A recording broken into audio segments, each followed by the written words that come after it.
আজই ডাউনলোড করুন আর এনজয় করুন আপনার পছন্দের শো। ছোট থেকে শুধুমাত্র স্ট্রাগল নয়, অনেক কিছুই আছে সাথে। এই পুরো জার্নিটায় আজকে আমাকে লোকে আয়রন লেডি বলে। যারা হাসি মুখে সামলায় সংসার, যারা আগলে রাখে তাদের পরিবার, যারা স্বপ্ন দেখে পূরণ করে ইচ্ছে, পরিশ্রমের ফল আজ তারা পাচ্ছে। আজ এমনই চারজন তারুণ দিদির গল্প শুনব। প্রথমে আছে ইমন রায়। নমস্কার দিদি। নমস্কার। আমি আসছি যোধপুর পার্ক থেকে। ছোট থেকে শুধুমাত্র স্ট্রাগল নয়, অনেক কিছুই আছে সাথে। গেঞ্জি টেঞ্জি নিয়ে এসছো, টি-শার্টসগুলো, একদম এটাই তোমার বিজনেস? হ্যাঁ দিদি। শুরু হলো কি করে? ছোটবেলায় মানে জন্মের পর কিছুদিনের মধ্যেই বুঝতে পারলাম মা বলতে যে সাপোর্টটা আমরা বুঝি বা মাথার উপর ছাতা বুঝি, আমার ক্ষেত্রে সেটা ঠিক সেরকম নয়। অলমোস্ট টিনেজে বিয়ে হয়ে গেল, কিন্তু এক ছাদের তলায় থাকলেই যে সাপোর্ট সিস্টেম হওয়া যায় না, বা দুটো ভিন্ন ধর্মের মানুষকে সবসময় যে ছাদনা তলায় এনে বেঁধে দিলেই একসাথে থাকাটাই একমাত্র সাপোর্ট নয়, এটা বুঝতে পারলাম। টিনেজে মেয়েকে বড় করব না নিজে বড় হব, আর তার সাথে পড়াশোনা, এই যুদ্ধটা চলতে লাগলো। তখন তুমি খুবই ছোট। আমি খুবই ছোট, গ্র্যাজুয়েশন হচ্ছে, তার সাথে মেয়ে, বাবার রিটায়ারমেন্ট হয়ে গেল।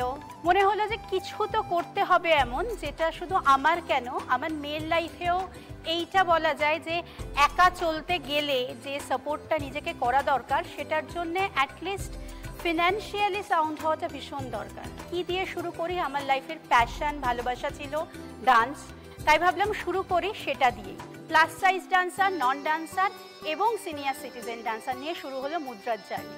যেহেতু তারা একটা ফর্মাল এজের পর এসে শিখছে, নানা ধরনের শারীরিক প্রতিকূলতা পেরিয়ে এসে শিখছে, তাই তাদেরকে একটু ফিট রাখার জন্য শুরু হলো যোগা।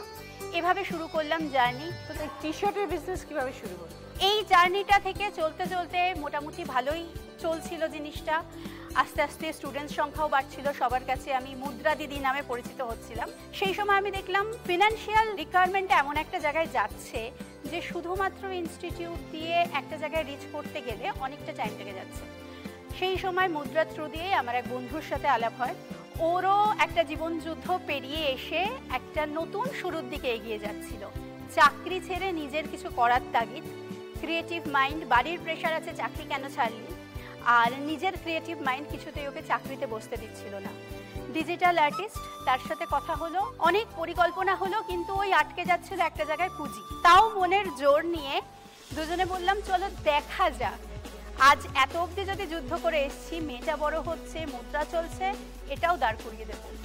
এই যে নামটা মগজাস্ত্র, এটা ওর মাথা থেকেই বেরিয়েছে, কারণ মগজ খাটিয়ে, মগজের অস্ত্রকে খাটিয়েই তো আমরা এই ব্র্যান্ডটা তৈরি করলাম, তাই এটার নাম দেওয়া হয়েছে মগজাস্ত্র।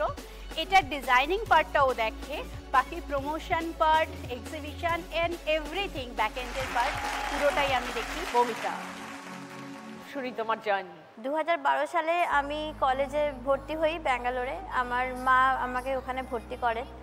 2014 সালে আমার মনে হয় যে এই বায়োটেকনোলজি সাবজেক্টটা আমার জন্য নয়। তাও কোনোভাবে আমাকে সেই মায়ের সিদ্ধান্ত মেনে নিতে হয়, কারণ আমার বাবা মা আলাদা থাকেন। তো আমার দায়িত্ব আমার মাই নিয়েছিলেন, এবং আমার কথা শোনার জন্য মা বা বাবার কাছে কোনো সময় ছিল না, বা ওনারা চানওনি যে মেয়ে কি চায় একবার মেয়েকে জিজ্ঞেস করি। তুমি কি আগে ডান্স শিখতে? ছোটবেলা থেকে আমি নাচ শিখতাম, 6 বছর বয়স থেকে আমি নাচ শিখি, সেটা মা করিয়েছিল। কিন্তু নাচটাকে আমি প্রফেশনালি নিতে চাই, প্রফেশন হিসাবে নিতে চাই, সেইখানে আমাকে কোনো সাপোর্ট করা হয়নি। আমি বলেও ছিলাম ব্যাঙ্গালোর যাওয়ার আগে, কিন্তু সেটা শোনা হয়নি। তারপরে আমি নিজেই সিদ্ধান্ত নিলাম যে আমি ওই কোর্সটা ছেড়ে আমি গ্র্যাজুয়েশনটা কমপ্লিট করতে তো আমাকে হবে। এবং তারপরে আমাদের কলেজে একটা প্রোগ্রাম হয়, ওখানে আমি একজন জাজ পাই, যিনি আমাকে আমার নাচ দেখে বলেন, এবং উনি আমাকে সাজেস্ট করেন যে যদি আমি ওডিসি বা মোহিনী আট্টম শিখি তাহলে আমি অনেক ভালো করতে পারবো। তো সেখান থেকে আমার মোহিনী আট্টম শেখার জার্নিটা শুরু হয়। মোহিনী আট্টম শিখতে শিখতে আমি প্রোগ্রাম করতে শুরু করলাম বিভিন্ন জায়গায়, অনেক কম্পিটিশানে আমি ভালো রেজাল্ট করি, এবং আস্তে আস্তে আমি যখন সিনিয়র ডান্সার হতে লাগলাম আমি ওয়ার্কশপও করাতাম। এরকম একটা ওয়ার্কশপ করাতে আমি আসি শান্তিনিকেতন, বোলপুর শান্তিনিকেতনে।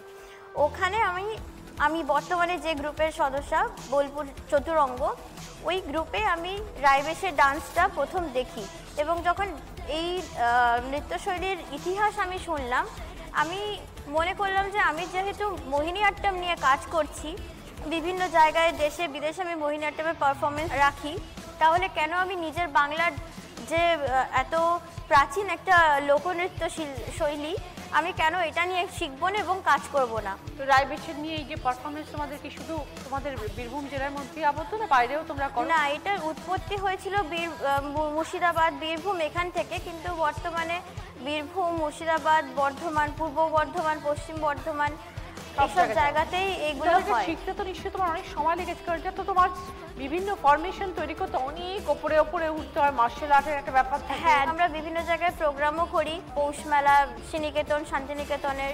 আমাদের এটাই প্রচেষ্টা যাতে এই লোকনৃত্যটা যাতে আমাদের নেক্সট জেনারেশনও যাতে দেশে বিদেশে বিভিন্ন জায়গায় ছড়িয়ে দেয়, আমাদের বাংলার কালচার যাতে বজায় থাকে সব থেকে। অনিমা সিংহ, অনিমা একই সাথে 3টে কাজ করো, কিভাবে সামলাও?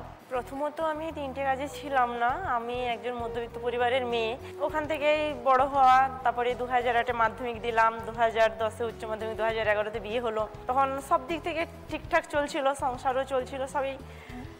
তারপর হঠাৎই এলো 2022 সাল, আমার বাবা আমাকে ছেড়ে চলে গেল।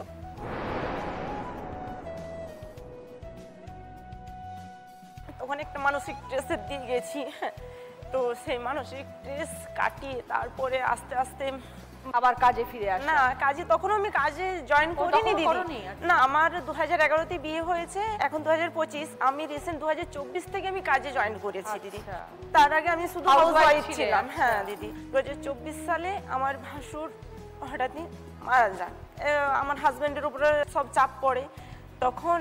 আর 2020-তে করোনার পরে আমাদের ব্যবসা একটু বসে যায়, আমাদের সবজি বীজের ব্যবসা। তখন তোমার মনে হলো সংসারে হাল ধরতে হবে। হ্যাঁ, আমার ছেলেদের বড় হচ্ছে, আমার ছেলের 12 বছর বয়স। প্রথম তখন কি কাজ শুরু করলে? মেকআপ দিয়ে আমি স্টার্ট করলাম। তারপরে মেকআপ থেকে এমনি টুকটাক মানে পার্লার টার্লার খোলা হলো না, পার্লার খুলতে গেলেও তো একটা আর্থিক দরকার না। তারপর সেখান থেকে এলআইসি এজেন্ট? হ্যাঁ, না, এবার সেখান থেকে যখন দেখলাম ওই টুকটাক কাজ পেতাম, সেগুলো হয়তো ওই টুকটাক চলতো কোনো রকমে, সেটাতে তো হবে না। আমরা তো গ্রাম্য এলাকা, ওই দিক থেকে তো বেশি তো আমরা তো নিতে পারবো না। তখন আমার মাথায় এলো আরো কিছু একটা কাজ করতে হবে। হ্যাঁ, তখন আমার পিসির যে জামাই, বড় জামাই, হ্যাঁ, ওকে আমি ভাইয়া বলি।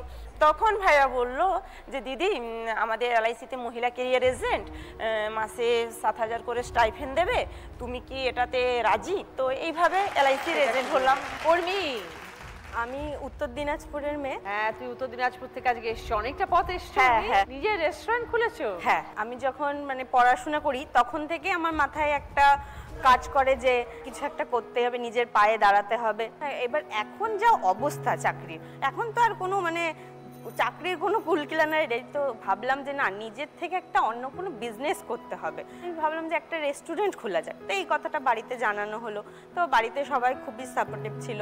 তারপরে আমি আমার নিজের একটা রেস্টুরেন্ট খুললাম উত্তর দিনাজপুর জেলার মধ্যে।